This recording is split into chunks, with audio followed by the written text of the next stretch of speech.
Welcome to Health Professional Radio. I'm your host, Neil Howard. Real glad that you could join us for another segment. Going to be speaking this evening with returning guest Dr. Ray Costantini, co-founder of Bright.md, and he's returning to talk about AI's role in the screening for the coronavirus and also about his company's recently released COVID-19 screener that's been offered for free right here in the United States. Welcome back, Dr. Costantini. Thank you for joining us again. Thank you, Neil. Pleasure to be here. All right. Well, it's been a while since we spoke. Why don't you not introduce yourself, but give our listeners who may not be familiar with you when you were here with us before, a little bit of background information on yourself, and then talk about your role there as CEO and founder of Bright.md. Sure.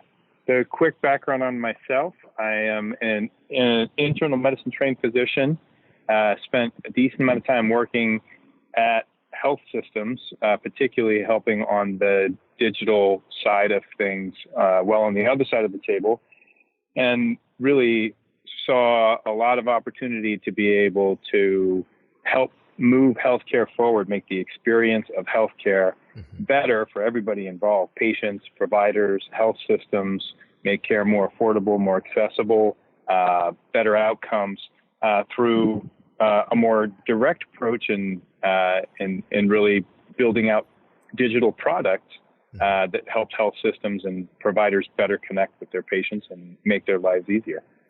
Not that effective and good outcomes weren't the goal before, but now more than ever, we just don't have the time for almost no time at all for a mistake to be made, especially with COVID-19. Complicating everything. There are lots of opportunities now for, as you say, to make those outcomes even more favorable. I think you're right. It's interesting. There's been two different things. There's a new set of needs that we've seen specifically around coronavirus and all of the patient need and clinical care that's needed specifically around that. We've also seen all of the longer term implications that the COVID surge has had on existing problems inside of healthcare. So patients who would normally have been waiting 4 to 6 weeks to be able to get care in the past, we're now building up a backlog of those clinical needs. And so it's interesting. That's just one example of that, that amplification of existing challenges that we had in healthcare. There's a lot more of them. Provider burnout is substantially higher now, and we're expecting that to increase even more. And so it's, we're navigating both new problems as well as an acceleration of older existing problems. And so we feel pretty privileged as a company to be in a position to be able to help on both of those fronts. We're all extremely accustomed to hearing about both the problem and the necessity for COVID-19 testing. Some tests tout a few hours for a result. Some are taking as long as 2 weeks, and any number of time lapse in between. How is AI going to play a role, or is playing a role, in coronavirus screening? Yeah, I think there's a whole set of needs, with testing being an incredibly important and arguably critical one to managing the pandemic and the U.S. Outbreak of it in particular. But there's a whole set of steps that need to happen before that, in particular while we're still in this state of having to ration where and how we administer those tests. There aren't enough, and the ones that are available are sometimes taking longer than we would want them to. And so being able to get patients the information that they need, get them connected with clinicians in a really efficient way so that they can figure out whether they need that test. The interesting thing is that a lot of, while coronavirus symptoms and impact on a person has a pretty broad range, it can go, as we know, all the way to ICU care and ventilation needs. On the other end of things, it can be something that looks an awful lot like a common cold or a flu. And so helping to sort through all of that volume of patient need, some of which is driven by an infection from coronavirus, other of which is not, has been an incredibly important part of helping health systems navigate that surge of patient need.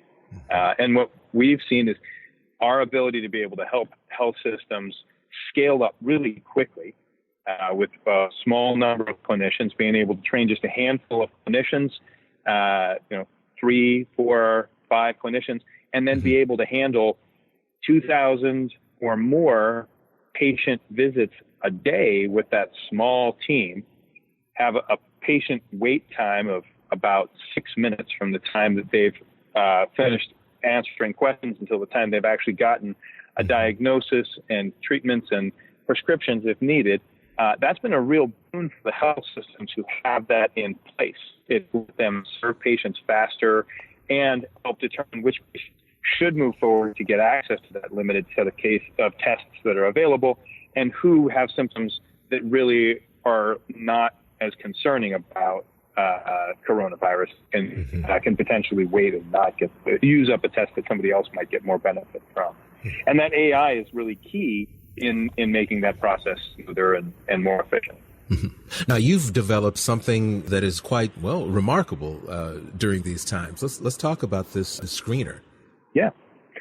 So that is a really direct application. What we found is that health systems are in need of tools that they can implement quickly.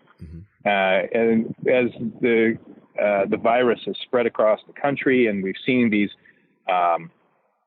we've arguably moved from a focused situation where New England, really the New York area, was a hotbed for coronavirus, to a place where we're now arguably playing a little bit of a game of whack-a-mole, where we're seeing states cropping up with these outbreaks and pretty substantial ones. Health systems are needing to scale up really quickly, and they don't have time to do full implementations on digital tools that can help them in the time frame that they've got. And so we took our core product, Smart Exam, and took a piece of that and focused it specifically on patients that had coronavirus symptoms, and made that more self-service. We saw a health system using our free screener that we've made available to any hospital system in the U.S. or Canada, and we've seen health systems do as many as 17,000 visits in a week, and help direct patients with that AI-based interview and evaluation to the right level of care, whether that's testing or home care or, if need be, hospitalization. And that was a massive impact for the health systems that have been using it. Now, you say you're offering this free to any hospital in the United States and Canada. That's right. Oh. We have done that. We are a very mission-driven company, and we really felt like this was an opportunity for us to be able to have a positive impact in a real time of need.